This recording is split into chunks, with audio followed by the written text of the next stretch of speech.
Di sebuah pusat logistik, seorang pria sedang bercerita tentang masa sekolahnya pada sebuah robot pekerja di logistik tersebut. Akan tetapi, yang namanya robot, dia tidak mengerti apa yang diceritakan oleh MC kita ini. Robot itu meminta untuk menjelaskan lagi maksud yang ingin disampaikan oleh MC kita. Beberapa robot juga menyuruhnya menyingkir karena menghalangi jalan. Ia bergumam, tidak ada kehangatan sekali di tempat ini. Karena terlihat hanya ada robot yang bekerja di sana. MC kita ini bernama Kim Jeon-yom. Kita panggil saja Kim Je agar mudah disebutkan. Lanjut ke cerita. 2 bulan sebelumnya, ketika Kim Je menyelesaikan wajib militernya, ponselnya berdering dan ternyata itu telepon dari ibunya.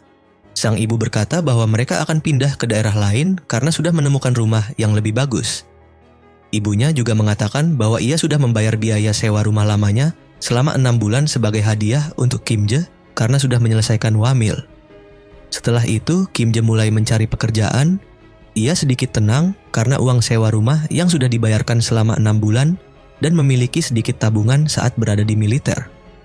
Akan tetapi, yang menjadi masalah terbesar Kim Je adalah harapan palsunya. Dunia tak sebaik yang ia kira. Kim Je melamar pekerjaan ke sana ke sini.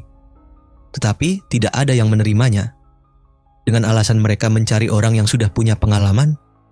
Mirip-mirip di Konoha lah ya. Sudah 1 bulan lamanya Kim Je mencari pekerjaan, tidak ada satupun yang menerimanya. Sampai ia merasa sangat bosan dibuatnya. Kim Je lalu menuliskan pesan di sebuah grup obrolan keluarga, "Aku adalah orang paling tidak berguna di dunia." Begitu sebutnya. Terlihat ada 2 saudari di dalam grup obrolan tersebut. Mereka pun bercanda dengan mengolok Kim Je. Sampai salah satu saudari itu memberikan rekomendasi untuk melamar di perusahaan pengiriman. Cerita dikembalikan ke awal, di mana Kim Je sudah bekerja di perusahaan pengiriman tersebut. Sempat ia berpikir apa ia datang ke tempat yang tepat, karena tidak adanya kehangatan sebutnya. Lalu ada seseorang yang memanggilnya di sana. Dia adalah manajer di tempat itu. Kita kehabisan tuna kaleng, pergi dan cek ke gudang. Karena Pax masih menunjukkan ada sedikit persediaan yang tersisa. Oh iya, Pax ini adalah nama robot yang bekerja di sana ya. Sambil tersenyum, Kim Je bergumam dalam hati, manajer Shin sialan. Ia merasa robot lebih hangat ketimbang manajer itu. Setelah mencari cukup lama, Kim Je akhirnya menemukannya. Tetapi pintu gudang itu tiba-tiba tertutup dan membuat Kim Je terkejut. Ia berlari dan mencoba membukanya. Tapi pintu tersebut terkunci. Ia mencoba menghubungi saudarinya tetapi tidak dijawab. Lalu Kim Je berpikir, tidak ada yang serius juga. Tempat ini bukan freezer. Aku akan melaporkannya ketika tidak ada yang membuka pintu ini cukup lama. Saat itu juga Kim Je mengirim pesan ke saudarinya bahwa ia terjebak di gudang. Yang dibalas tertawaan oleh saudarinya itu. Dan juga mengatakan bahwa dia mendengar bangunan yang roboh di luar rumah. Kim Je yang penasaran lekas menelpon saudarinya itu. Akan tetapi tiba-tiba tanah bergetar dan alarm peringatan bencana berbunyi dengan kencang. Semua pegawai segera evakuasi ke tempat berlindung. Kim Je yang panik berteriak di depan pintu bahwa dia ada di dalam gudang. Ia juga menelpon 911, akan tetapi sinyal sudah hilang di sana. Kemudian hantaman yang kuat menghantam pintu tempat ia berdiri. Tangannya gemetar memikirkan apa yang terjadi di luar sana. Lalu suara yang asing terdengar dari balik pintu itu. Insting Kim Je mengatakan bahwa saat itu jika ia bersuara, maka dia akan mati. Terdiam oleh keadaan, bahkan keringat dingin mengucur di seluruh tubuhnya. Suara ini jelas-jelas bukan manusia. Kakinya lemas dan nafasnya berat. Apa yang harus aku lakukan? 3 hari berlalu di dalam gudang. Kim Je bertahan dengan memakan tuna kaleng yang ada di sana. Kim Je berpikir terjebak di gudang saat ini sudah menyelamatkan nyawanya. Karena ia tak tahu apa yang terjadi di luar sana. Mengingat tidak ada orang yang datang untuk mencarinya hingga saat ini. Tersandar di sebuah dinding dengan raut wajah yang putus asa. Kim Je berharap semua keluarganya selamat. Dan ia juga berharap ada tentara yang membukakan pintu itu untuknya. Sambil merenungkan itu semua, tiba-tiba sebuah layar melayang muncul di hadapan Kim Je. Anda sudah terpilih, silahkan periksa kekuatan yang Anda dapatkan. Begitu tulisan yang ada di layar itu. My own space. Anda dapat menyimpan objek yang ada di hadapanmu. Jumlah penggunaan tidak diketahui. Kim Jae yang tidak percaya apa yang terjadi di hadapannya saat itu. Sambil menatap layar, ia berkata, Akhirnya aku sudah tak waras. Aku bahkan tidak bisa lagi membedakan mana hayalan dan kenyataan. Karena sudah seperti ini, sekalian saja ia menyimpan seluruh tempat ini.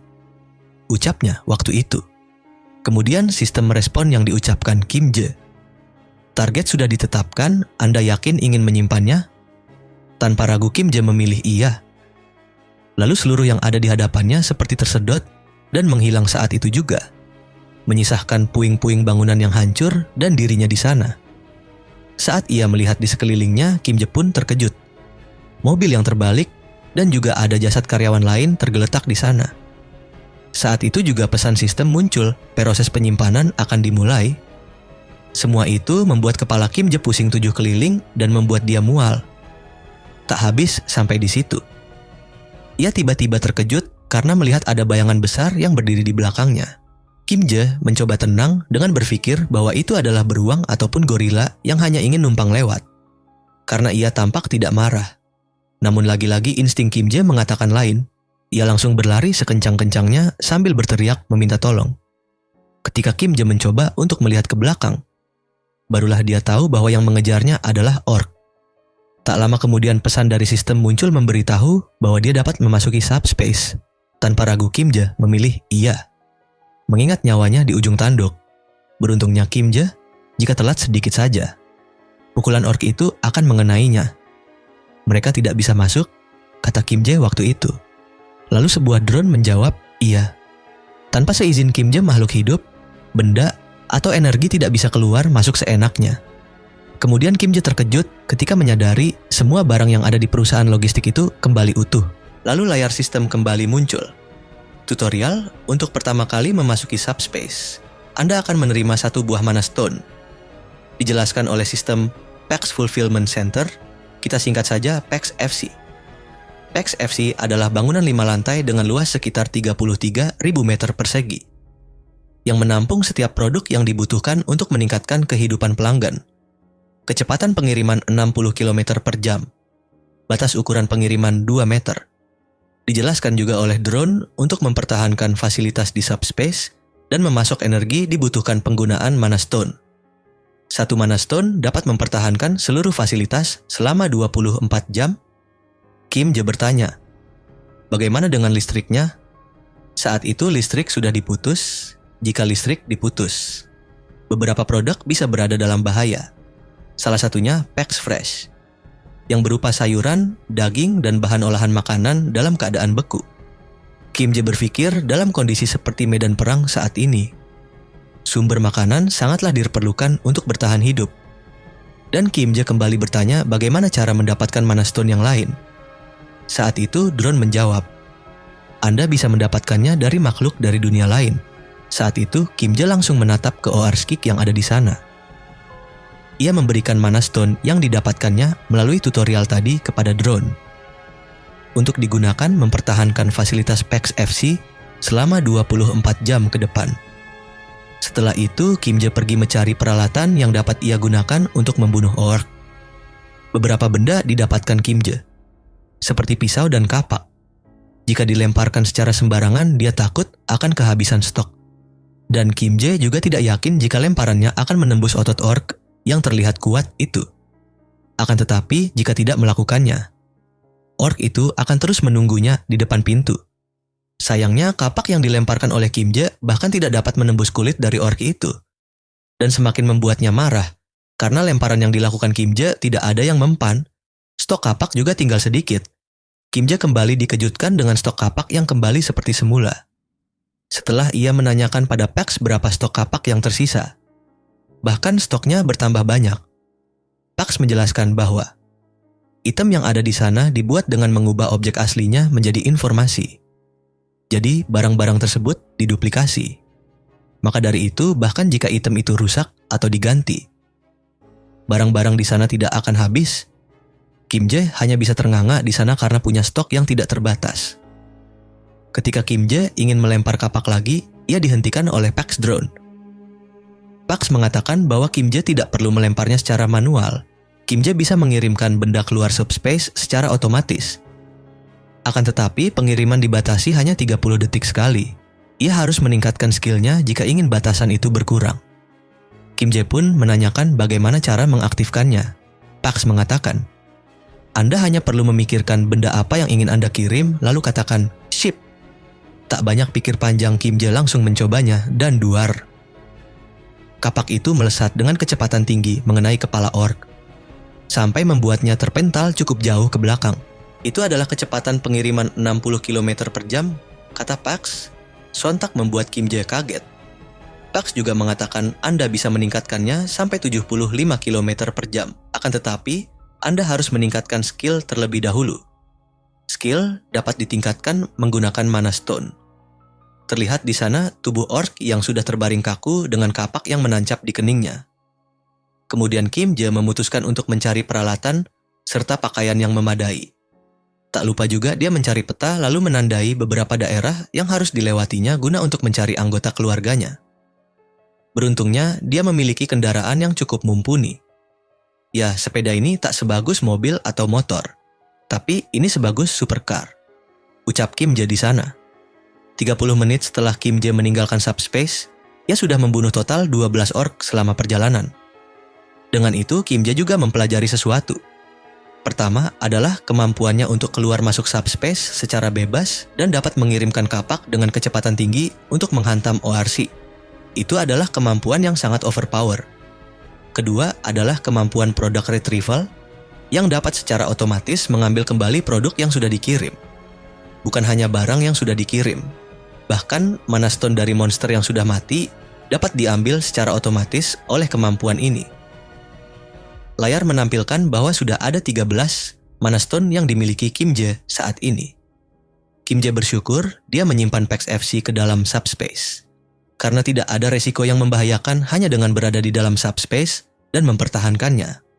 Hal lain yang dipelajari Kim Jae selama perjalanannya adalah ada makhluk lain selain orc yang bahkan tidak masuk akal. Terlihat di langit yang suram seekor monster terbang yang mirip seekor naga. Kim Jae berpikir, akan sulit untuk memburunya karena ia terbang di langit dan memiliki tubuh yang lebih besar dari orc. Lalu tiba-tiba Kim Jae terkejut oleh suara teriakan orang meminta tolong. Terlihat ada orang lain yang memanggilnya dari belakang. Pak Choi, namun ketika dia menoleh, monster terbang itu melaju kencang dan mengibaskan ekornya ke arah Pak Choi. Sontak membuatnya terpental cukup jauh. Pria itu mengejar Pak Choi dengan raut wajah yang cemas. Akan tetapi ketika ia mendekati Pak Choi tanpa ia sadari, monster itu sudah berdiri tepat di sampingnya. Pucat di wajahnya dan tubuhnya mematung karena rasa takut yang ia rasakan. Tapi monster itu hanya menatapnya dan mengalihkan pandangannya kepada Pak Choi yang tergulai di tanah sejak tadi. Pria itu kebingungan kenapa monster ini tidak menyerangku. Apa dari awal dia hanya menargetkan Pak Choi yang lebih lemah. Putus asa dengan apa yang harus dia lakukan untuk mengalihkan monster itu. Tangannya gemetar sambil memenggangi pisau yang ia bawa sejak tadi. Namun pandangannya beralih ketika mendengar suara bel dari sepeda yang dikendarai Kim Jae. Silau pandangan mereka karena lampu yang disorot oleh sepeda itu. Tak lama kemudian sebuah hantaman dengan kecepatan tinggi berhasil mengenai kepala monster itu. Kedua pria itu tak percaya apa yang baru saja terjadi di hadapan mereka. Kejadiannya begitu cepat, seketika saja mereka melihat monster itu sudah tumbang dihantam kapak Kim Jae. Yang tepat tertancap di batang leher monster tersebut. Sebuah kapak, ia membunuh Wyvern hanya dengan kapak. Begitu gumam pria itu dalam hati. Kim Jae menghela nafas lega karena berhasil membunuh monster itu hanya dengan sekali lemparan. Dan ia juga menanyakan keadaan kedua pria di sana, yang masih terheran-heran apa yang sudah dilakukan orang ini. Kemudian kedua pria itu berterima kasih kepada Kim Jae karena sudah menyelamatkannya. Mereka juga mengira bahwa Kim Jae adalah seorang tentara melihat seragam yang digunakan oleh Kim Jae saat itu.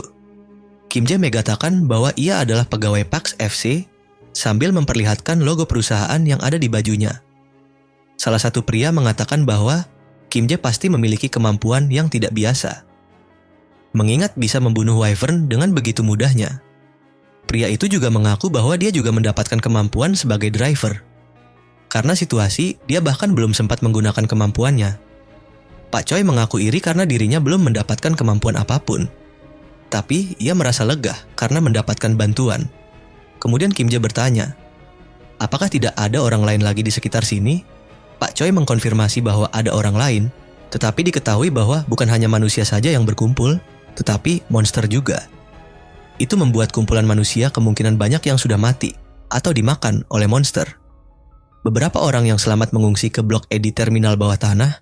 Pak Choi juga mengatakan bahwa mereka juga dari sana. Akan tetapi, ketika mereka pergi mencari persediaan, bangunannya hilang entah kemana.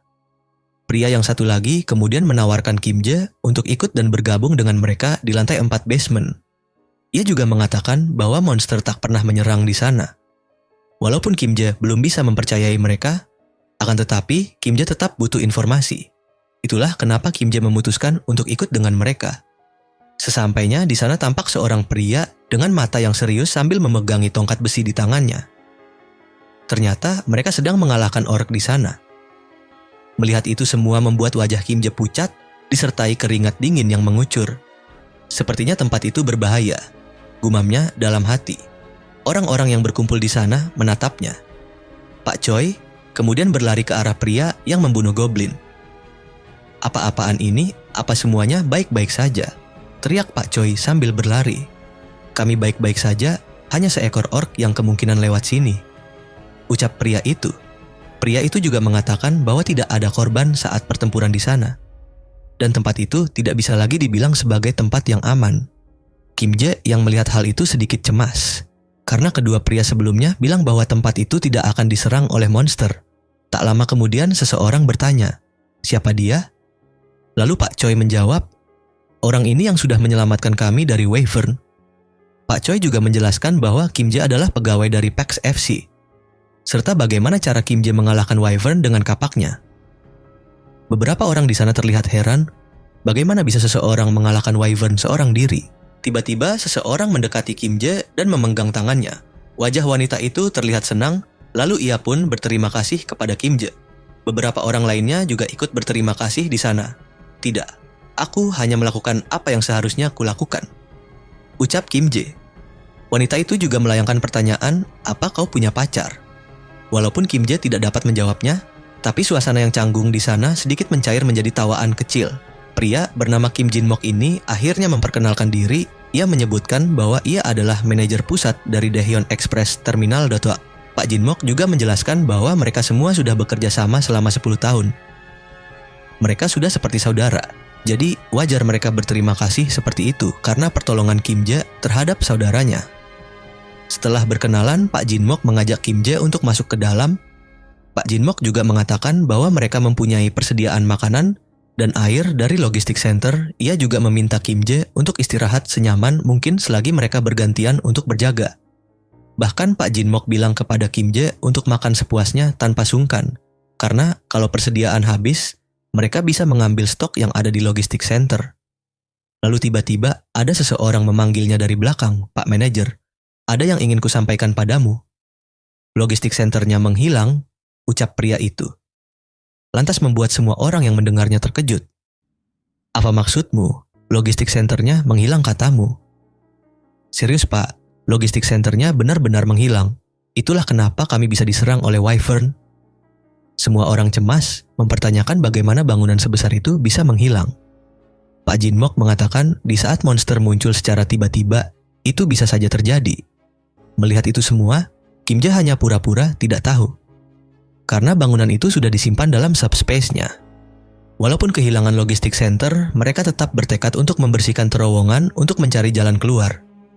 Pak Jin Mok mengatakan, jika terus di sini semuanya akan jadi lebih buruk.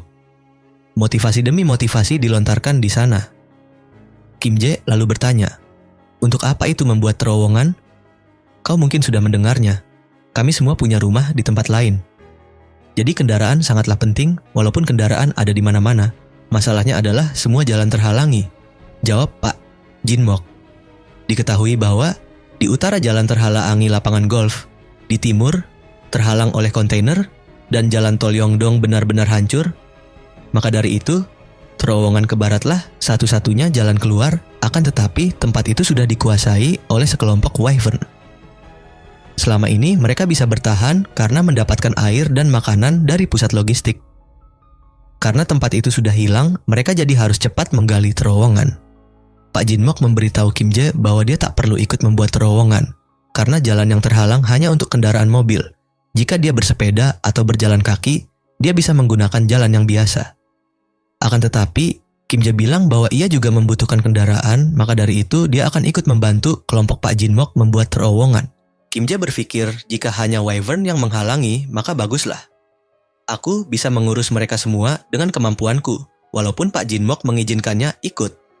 Kim Jae masih menyimpan rasa curiga terhadap mereka dan ia waspada terhadap kemungkinan yang terjadi, maka dari itu Kim Jae memutuskan untuk tidak menunjukkan kemampuannya. Kemudian Kim Jae mengatakan bahwa ia ingin melihat kondisi terowongannya. Dan sekalian melihat ukuran Wyvern yang ada di sana, Kim Jae berniat membersihkan Wyvern itu sendiri secara diam-diam, jadi dia bisa menggunakan kemampuannya dengan bebas. Sebelumnya, beberapa kemampuan Kim Jae sudah terbuka dan bisa diambil dengan syarat menggunakan 10 Magic Stone. Setelah ia bilang ingin pergi sendirian sambil diam-diam menghabisi Wyvern, tapi semua tak sesuai harapan Kim Jae. Seseorang memutuskan untuk ikut pergi bersamanya. Setelah ngobrol singkat mereka di sana, Kim Jae bertanya, "Jika Anda baru pertama kali menggunakan kemampuan, apakah Anda melihat jendela sistem atau semacamnya?" Pak Yongsu mengatakan bahwa ia tak pernah melihat jendela pesan sejak pertama kali membangkitkan kemampuan. Ia tak memiliki jendela pesan, tetapi menggunakan feeling untuk berkendara. Hal ini membuat Kim Jae khawatir. Tak lama kemudian mereka pun berangkat, yang membuat Kim Jae terkejut dengan cara Pak Yongsu berkendara. "Kenapa Anda menaikinya seperti itu?" ucap Kim Jae sambil berteriak. Pak Yongsu mengatakan bahwa banyak mobil di depan, jadi sulit untuk melihatnya. Tiba-tiba Pak Yongsu melihat ada Wyvern di depan. Mereka berdua panik. Kim Jae tak bisa melihatnya karena terhalang oleh Pak Yongsu yang mengendarai sepeda seperti itu. Dan Pak Yongsu bertanya pada Kim Jae apakah harus terus maju sambil menatap Kim Jae, membuat suasana semakin panik. Beruntung Kim Jae dapat menggunakan kemampuannya tepat waktu dan langsung menumbangkan Wyvern itu. Kim Jae mengatakan untuk jangan pernah menoleh ke belakang sambil mengambil mana stone dari Wyvern menggunakan kemampuannya. Tak lama mereka berjalan, terowongannya sudah mulai terlihat. Akan tetapi, naas ketika mereka tiba-tiba berhenti. Wajah Pak Yongsu pucat. Setelah dilihat segerombolan Wyvern sudah menunggu mereka di sana, "Kim Jae, sepertinya kita akan mati," ucap Pak Yongsu sambil gemetaran.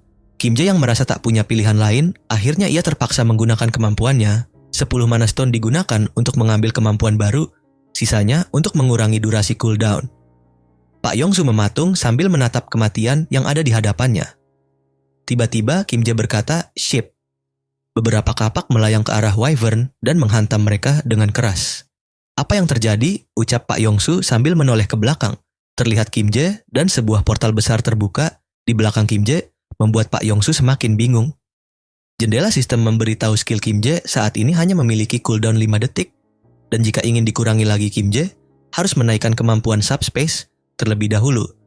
Lalu terlihat Pak Yongsu tercengang sambil memegangi sepeda. "Pak, mulai sekarang Anda harus tetap di sampingku. Hanya itu cara agar aku bisa melindungi Anda," ucap Kim Jae saat itu. Namun Pak Yongsu masih tercengang karena melihat ada logistik center di belakang Kim Jae. Tapi tiba-tiba seekor Wyvern menyerang langsung ke hadapan mereka. Untungnya Kim Jae gesit melemparkan kapaknya ke leher Wyvern itu. Dan Wyvern yang lain menjadi berteriak dan lebih agresif ketika ada serangan lagi yang hampir membahayakan Pak Yongsu. Kim Jae dengan cepat memindahkan pintu masuk subspace hingga membuatnya jadi seperti tameng yang melukai Wyvern dan mengakhirinya dengan lemparan kapak. Serangan ketiga datang, namun sayang serangan Kim Jae meleset dan membuat Wyvern itu leluasa menyerangnya secara langsung. Akan tetapi, Kim Jae dengan cepat dan tepat waktu langsung masuk ke dalam subspace, lalu melemparkan kapaknya dari dalam sana. Melihat kemampuan yang mengerikan, Pak Yongsu hanya bisa terbengong di sana saat Wyvern itu tak bisa apa-apa saat melawan Kim Jae dengan pintu ajaibnya. Ia berpikir bahwa monster itu bukanlah masalah bagi Kim Jae. Dia bisa menerobos terowongan itu sendiri dengan mudah. Pak Yongsu juga menjelaskan alasan kenapa mereka bersusah payah untuk membersihkan terowongan adalah agar mereka bisa lewat dengan membawa makanan dengan aman. Terowongan hanyalah bagian dari rutenya saja. Walaupun mereka bisa melewati terowongan, namun monster masih ada di luar sana. Tapi itu berbeda bagi Kim Jae. Dia benar-benar membutuhkan kendaraan untuk transportasi. Tak lama, Kim Jae terkejut karena melihat sisa Wyvern tadi memilih kabur. Ternyata mereka lebih pintar dari yang kuduga, ucap Kim Jae saat itu, dan Kim Jae masih kekurangan mana stone untuk meningkatkan skill precision delivery. Saat ketika Kim Jae memindahkan mana stone, Pak Yongsu melihatnya dan bertanya, "Batu biru, apa ini?" Kim Jae menjawab, "Apakah Anda baru pertama kali melihat mana stone?" "Aku menggunakannya untuk meningkatkan kemampuanku." Pak Yongsu terkejut karena kemampuan ternyata dapat ditingkatkan. Karena hal itu Kim Jae pun mengetahui bahwa setiap kemampuan bekerja dengan cara yang berbeda. "Aku tak menyangka ada kemampuan seperti ini." Pax melemparkan kapak seperti sebuah senapan. "Dengan kemampuan ini, kurasa kau bisa melewati terowongan sendirian, ya?" Kim Jae pun hanya bisa tersenyum menyeringai kecil. Kim Jae mengatakan bahwa ia datang ke sana tidak dengan niat untuk memamerkan kemampuannya. Ia berniat datang sendirian agar dapat membersihkan terowongan secara diam-diam. Pak Yongsu lalu meminta maaf karena telah menghalangi rencana Kim Jae. Kim Jae mengatakan, "Tak apa, lagi pula dia tak tahu jalannya." Kemudian Kim Jae mengajak Pak Yongsu kembali karena para Wyvern sudah pergi. Tapi Pak Yongsu malah bertanya, "Mau pergi sejauh apa kau sampai membutuhkan kendaraan?" Kim Jae menjawab, "Untuk menemui keluargaku, tujuan terdekatku adalah Gangnam, tapi target utamanya adalah Uijeongbu." Pak Yongsu terkejut karena tujuan Kim Jae itu searah dengan tujuannya. Dia akan menuju Indeokwon, ia juga meminta Kim Jae untuk pergi bersamanya. Pak Yongsu menjelaskan, bahkan jika dia berhasil melewati terowongan, dia tak yakin apakah dia bisa pulang dengan selamat. "Kemampuanku adalah driver, aku percaya diri dalam mengemudi, aku tak bisa bertarung, tapi kau bisa. Kita pergi ke arah yang sama, jadi aku akan berguna untuk menjadi sopirmu. Sulit untuk mencapai Gangnam, tapi aku akan mengantarmu ke Indeokwon lebih cepat dari siapapun." Dia juga mengatakan mungkin dia tidak bisa berguna seperti Kim Jae, tetapi ia berjanji untuk tidak menjadi beban. Mendengar perkataan itu, Kim Jae pun merasa terkejut. Bahwa itu bukanlah ide yang buruk, skill mengemudinya tidak diragukan lagi. Dan itu bisa menjadi alasan bagi Kim Jae untuk menyembunyikan kemampuannya dari yang lain. Jika kemampuannya terungkap, kemungkinan keadaannya akan semakin memanas. Dan ada kejadian yang tidak diinginkan akan terjadi. Kim Jae merasa bahwa dia bisa mempercayai Pak Yongsu, karena dia juga mempertaruhkan nyawanya dengan mempercayai Kim Jae dan ikut untuk melawan Wyvern. Dengan begitu Kim Jae pun menyetujui untuk pergi bersamanya sampai Indeokwon. Akan tetapi Kim Jae memintanya untuk merahasiakan tentang kemampuannya dan meminta untuk membiarkannya menangani terowongannya sendirian. "Jadi tolong bicarakan hal ini pada yang lain untukku, Pak." Dengan semangat Pak Yongsu menjawab, "Tentu saja, jangan khawatir." Sesampainya mereka di base camp, pria itu mengatakan dengan santainya bahwa mereka bisa melewati terowongan. Kim Jae sendirian yang akan menerobos terowongan dengan kemampuan yang didapatkannya. Mereka hanya perlu menunggu di luar sampai Kim Jae selesai dan maju setelahnya. "Aku tahu kalian penasaran dengan kemampuannya, tapi itu tidak perlu. Yang pasti Tuan Kim Jae akan menerobos terowongannya," ucap Pak Yongsu. Kim Jae yang melihatnya tercengang bagaimana dia bisa membongkar semuanya setelah aku memintanya untuk merahasiakan hal ini. Orang-orang yang mendengar itu terkejut bahwa hanya Kim Jae sendiri yang akan menerobos. Seseorang bertanya, "Bisakah engkau memberitahu kami bagaimana cara dia melakukannya?" Dengan santainya Pak Yongsu itu menjawab, "Ya." "Mampus aku," ucap Kim Jae dalam hati. Ketika Kim Jae mencoba untuk meyakinkan mereka bahwa benar dia akan membersihkannya. Besok pagi, Pak Jinmok mengatakan, "Aku tak akan bertanya tentang kemampuanmu. Bahkan aku tak penasaran. Kau pasti membuat keputusan ini dengan mempertimbangkannya untuk kami." Pak Jinmok juga mengatakan, "Jika kau tidak ingin kami ikut membantu, kami tidak akan membantu." Lalu mereka memberikan beberapa persediaan makanan untuk Kim Jae. Mereka tidak enak karena mereka tidak membantu. Jadi setidaknya mereka meminta Kim Jae untuk menerima beberapa makanan karena sudah mau mempertaruhkan nyawanya untuk menelusuri terowongan. Mereka semua menunduk sebagai ucapan terima kasih karena sudah melakukan itu semua untuk mereka. Dan mereka juga meminta maaf karena yang bisa mereka berikan hanyalah ucapan terima kasih. "Tidak, itu semua karena aku memang harus melakukannya. Makanan ini pasti disimpan untuk keluarga kalian. Aku tak apa. Kalian harus membawanya lagi," ucap Kim Jae. Seseorang lalu memegang pundak Kim Jae dan mengatakan, "Terima saja Kim Jae. Yang lain juga pasti sulit untuk membagikan makanannya. Jika kau menolaknya, itu akan tak sopan. Selain itu bukan cuma kami saja yang punya keluarga kan? Kau juga punya keluarga." Kim Jae. Mendengar itu membuat Kim Jae jadi mengingat keluarganya. Kim Jae masih merenung, seseorang berbicara kepada Pak Jin Mok di sana, jika terowongan dibersihkan besok pagi, bukannya sekarang saatnya untuk mengeluarkannya, Pak Manajer. Pak Jin Mok menjawab, tentu saja. Kalau tak sekarang, kapan lagi? Lalu mereka mengeluarkan beberapa minuman untuk minum bersama di malam terakhir mereka berada di tempat itu. Mereka bergembira dan bersorak, untuk keselamatan keluarga kita, untuk Tuan Kim Jae, cheers. Lalu pagi pun tiba, dengan sebuah kapak di tangannya, Kim Jae mengatakan pada semuanya, jangan khawatir. Aku akan masuk duluan, kemudian ia maju ke dalam terowongan dengan sepedanya. Episode 1 habis, terima kasih yang sudah menonton sampai akhir, ditunggu episode selanjutnya. Jangan lupa untuk like dan subscribe untuk mendukung admin supaya semangat lagi buat alur ceritanya. Sampai jumpa lagi.